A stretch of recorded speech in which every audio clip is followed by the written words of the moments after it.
Have you ever rushed through your work so quickly that even you couldn't read your writing? Have you ever tidied your room in 10 seconds by shoving everything under the bed? There's a brilliant word for that kind of rushed, careless effort. Word of the week. Word of the week. Level up the way you write and speak. Welcome back, word explorers. This week's word is slapdash. Let's spell it together. S-L-A-P-D-A-S-H.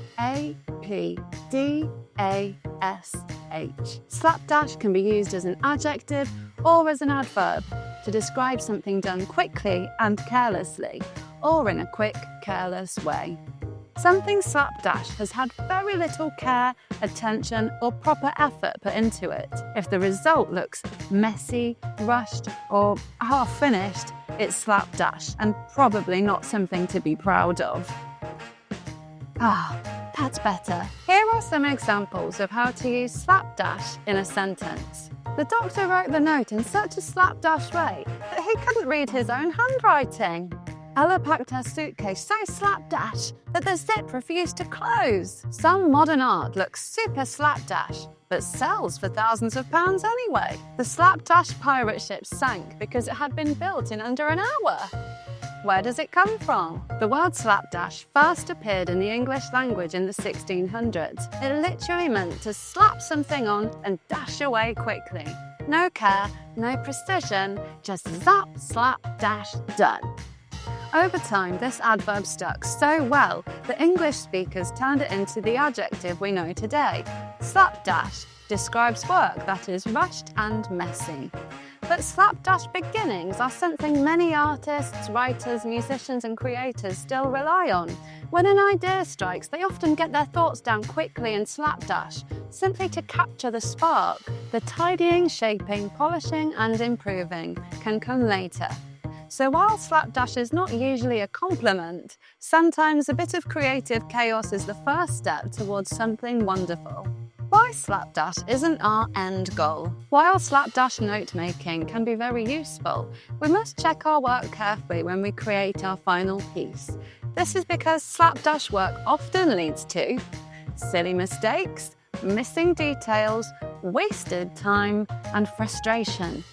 Good work doesn't need to be perfect, but it should show care, thought, and effort. When we take our time, our work becomes clearer, neater, easier to understand, and something we can feel genuinely proud of.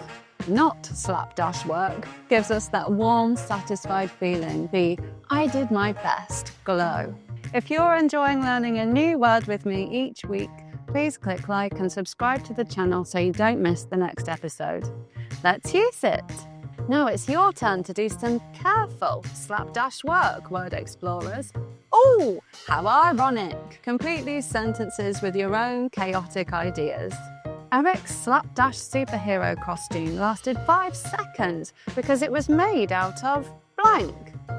For example, Eric's slapdash superhero costume lasted 5 seconds because it was made out of wrapping paper and sticky tape. Our slapdash blank collapsed as soon as the dog's tail wagged against it.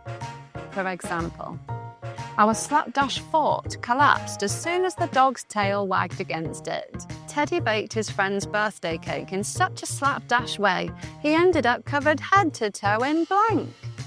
For example, Teddy baked his friend's birthday cake in such a slapdash way, he ended up covered head to toe in icing sugar. For an extra challenge, carefully write a story about a slapdash character who is always in a rush to get things done.